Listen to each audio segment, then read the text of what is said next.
What's up mga kabit, Marvin Favis here again, and meron tayong sisilipin ngayon na napakatinding broker. Kung seryoso kang trader, kailangan makita mo at malaman mo kung ano ba to. Pero bago yan, I don't know kung naaalala nyo, May 31 to June 4, meron tayong event na pinuntahan, no? Napakalaking event ito pagdating sa fintech, no? Sa iGaming, and of course, walang iba kundi sa trading. So nililibot natin, napakadaming booth doon, dami nating bagong connection, bagong mga nakausap na negosyante sa iba-ibang industry, and global ito, international. Actually, nag-yacht party pa kami noon. Pumunta kami sa Manila Yacht Club, no, para makipag-network din dito sa mga big people na to at big businessman. Na of course, malalaman nyo rin sa future kung ano yung mga pinuntahan natin doon. And of course, meron din dong poker game, no, doon sa event mismo ng Sigma, no, Sigma Asia. And habang umiikot tayo doon, nakikita natin na doon sa event mismo, doon sa specifically doon sa poker event din, merong isang broker na nag-sponsor.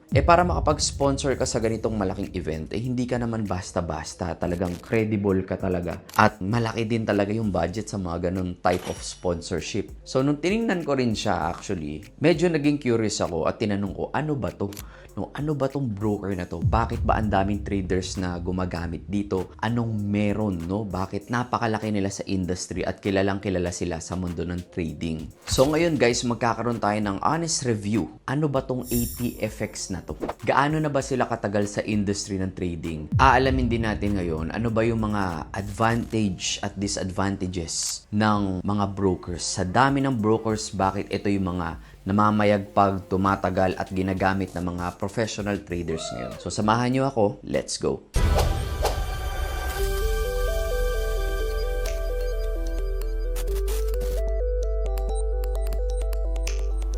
So as promised guys, magre-review tayo ngayon ng isang broker. Walang iba kundi si ATFX. And ang number one question sa mga nitong exchange or broker is, legit ba sila? Credible ba yung ganitong mga broker, no? So, tingnan natin. So guys, andito tayo ngayon sa website ng ATFX. And base sa research ko bago ko pumunta rito, no, sila ay since 2017 pa. So guys, bago ko magsimula dito sa website, no, nag-research na rin ako and nakita ko na since 2017 pa ito. So globally, no, recognize ang broker na to at ang matindi, sobrang dami nilang license sa iba-ibang countries. Actually, meron silang 24 na locations sa iba't ibang bahagi, no, ng planet Earth. Alright, so meron silang iba-ibang license din, no, United Kingdom, Australia, Europe, UAE, Hong Kong, South Africa, at iba pang mga jurisdictions. So guys, dito naman tayo pumunta sa website nila at base sa nakikita natin, pwede ka mag-trade dito ng Forex,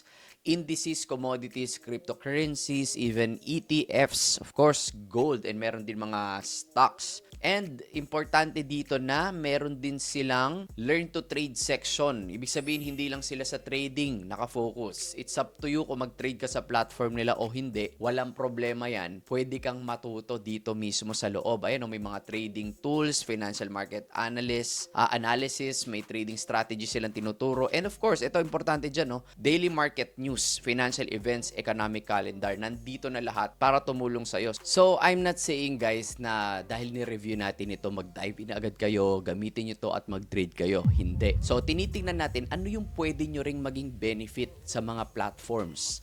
No, dito, hindi mo kailangan magbayad or bumili ng course. Kasi dito pa lang, pwede ka nang matuto. No? Ang dami nilang available na tools and information. So, halos lahat ng pwede matutunan, nandito na. Of course, trading platform, ano ba yung ginagamit? MetaTrader 4 and MetaTrader 5. Pwede nyo i-download or sa phone niyo or pwedeng gumamit kayo ng PC or laptop. Ngayon, kung ikaw naman ay newbie pa, gusto mo mag-practice, meron din naman silang mga demo accounts. Alright? And ayun, no, sponsor din sila ng official regional sponsor of the Argentine Football Association. O yan, sponsor din pala sila no. So, hindi biro yan. Actually, yun nga, nung nasa Sigma sila, ito, naglaro rin ako ng poker doon eh.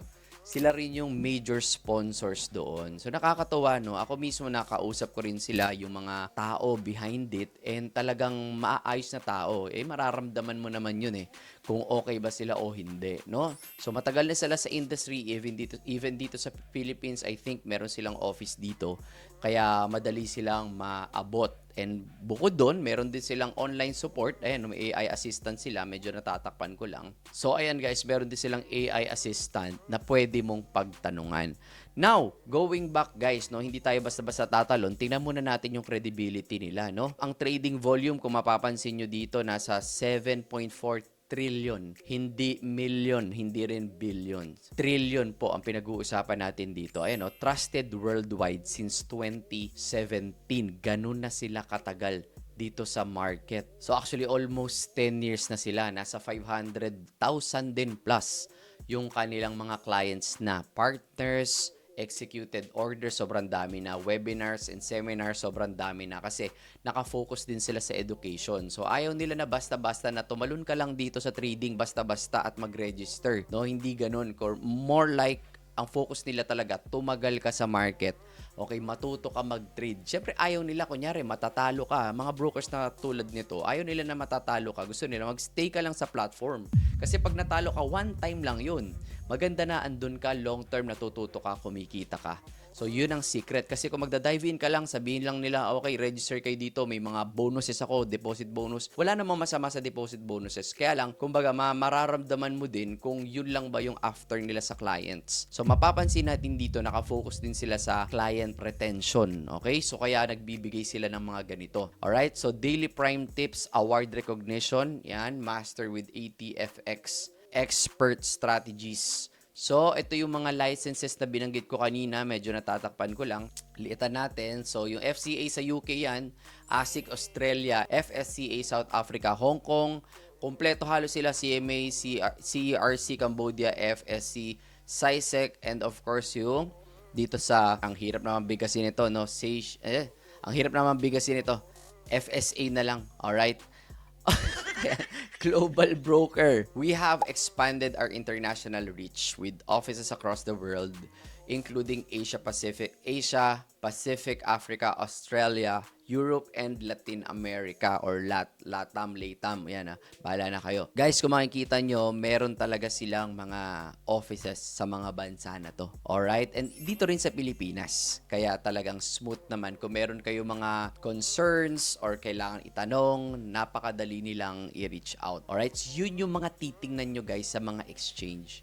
Kasi mapapansin nyo yung iba, ang hirap maabot pag may problem ka sa withdrawal, sa deposits, which is yun yung isa sa mga pinaka-importante kasi pinagkakatiwala ninyo yung fund ninyo dito sa trading. Alright? So, importante yun. And yung capital na yan, no? Speaking of capital, singitan na rin natin ang disclaimer. Nasa mundo tayo ng trading. So, do not invest money you can't afford to lose. Kahit gaano kaganda ang broker, kailangan careful ka. Aralin mo muna ang trading bago ka pumasok dito. Pangalawa, huwag ka maglagay ng pera na hindi mo kayang mawala. Kasi nga, pinaghirapan mo yung pera na yan. Ang goal natin to trade is mag-profit at makatulong sa ating mga bills or matupad yung mga pangarap natin. So, kung ikaw ay isang trader na, alam mo yun, pumasok ka lang dito dahil akala mo rich quick scheme to, well, hindi ito yung industry na para sa'yo. Huwag mo na lang pasukin yung trading kung ganun. Alright? Kasi kaya nga tayo nagbibigay ng mga tamang broker, mga ayos na mga ginagamit sa trading. Kasi nga naman, gusto natin professional. We will treat this as a business. Hindi lang basta-basta na ni-review lang, alam mo yun, dive in ka agad. Hindi po ganun, alright? Ayun o, speaking of clients, ang daming mga magaganda sinasabi sa kanilang iba-ibang users na to. So, yan, importante to, user-friendly, di ba? Ang dami kasing broker na mahirap gamitin, okay? Nakakalito. Ang hirap na nga ng trading, ang hirap pa ng website, ang hirap pa ng kung ano-ano. So, yung mga tools na yan nakalagay dito, sabi ng clients, user-friendly at reliable. Okay? So, meron din sila, dito na natin banggitin yan. With ATFX Copy Trade, I can follow and copy successful traders in gold trading that allows me to achieve outstanding results even with my limited trading knowledge. So, ibig sabihin dito guys, may mga credible at maaayos din sila na mga traders sa loob na pwedeng kopyahin. And siguro sa future guys, ito sa susunod maglalagay din ako ng mga copy trading na sa akin din. Okay? So, syempre, kakabit ko muna. Tingnan muna natin yung history, yung resulta. Kapag ka okay sa inyo at nakita nyo na maganda yung resulta, that's the time na kayo ay mag-copy trading. So, good na meron din silang copy trading. Now, I'm impressed by the continued support and guidance from ATFX IB support team to achieve my business goals. So yun ang importante, andyan sila palagi. Hindi ka kakabahan. Ayan, no, na-featured na sila sa iba-ibang media, Forbes, CNBC, at kung ano-ano pa. Gusto mo mag-practice, pwede. May demo account sila. Gusto mo mag-live trading, pwede din. Pero para hindi ka na mahirapan, syempre naman ako na yung nag-review nito, 'di ba? Lalayo ka pa ba? May link ako diyan sa description, pwede mong i-click para nakatulong ka naman sa akin, 'di ba? So nakatulong na ako sa iyo, nakatulong pa ako ikaw sa akin, no? And sa future, magkakaroon tayo ng mga live trading competition. Abangan niyo 'yan dahil dito 'yan gagawin sa ATFX. Inaayos ko lang yung mechanics kung paano natin gagawin ito. At ang matindi dun, guys, demo account or hindi nyo kailangan maglabas ng anything sa mga competition na yan. Okay? Walang catch. Walang catch.